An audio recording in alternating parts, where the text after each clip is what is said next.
Donc la suite, vous regardez, vous allez faire après. Donc la suite, vous regardez, vous ne le faites pas. Je reverrouille le calque image, je déverrouille le calque fond décoratif et je travaille sur lui. Et vous avez le rectangle qui est là. Avec un fond brun, évidemment, chez moi. La même chose que l'autre rectangle d'à côté. C'est juste la copie, en fait, hein, ceci. Je vais faire ceci, fichier importer. Et je vais aller chercher l'image Photoshop.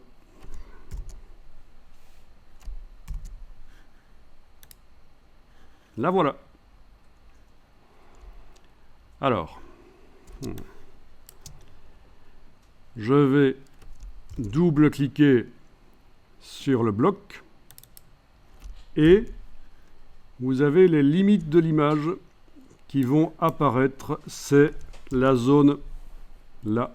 Alors cette fois-ci, c'est pas brun parce que le calque a des vecteurs verts. Alors quand on double-clique sur une image, on voit ses limites dans une autre couleur que du brun.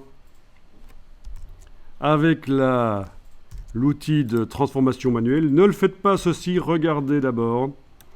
Outil de transformation manuelle et touche Shift. Je vais aller placer une partie de l'image qui va servir de décoration.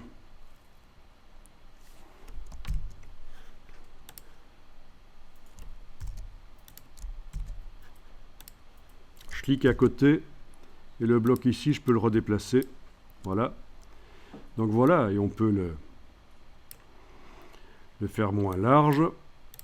Double-cliquer, bouger. Voilà. On est d'accord? Ça, c'est des mises en page intéressantes. Et on va, au départ de InDesign, activer les calques Photoshop pour que dans le bandeau ici, ce soit une version noir et blanc et colorisée ou seulement noir et blanc. Mais ça, c'est la suite. Essayez déjà de placer l'image dans le rectangle. Il va falloir zoomer en arrière assez fort et par transformation manuelle, faire apparaître seulement une partie de l'image. C'est le genre de choses que vous voyez parfois dans des mises en page. Vous avez parfois ça dans des couvertures de livres, etc. Où on voit à peine, on devine à peine ce que c'est. L'idée, c'est qu'à un certain moment, en se concentrant, on arrive quand même à voir ce que c'est, quoi. Ici, en plus, c'est facile, il y a les photos à côté.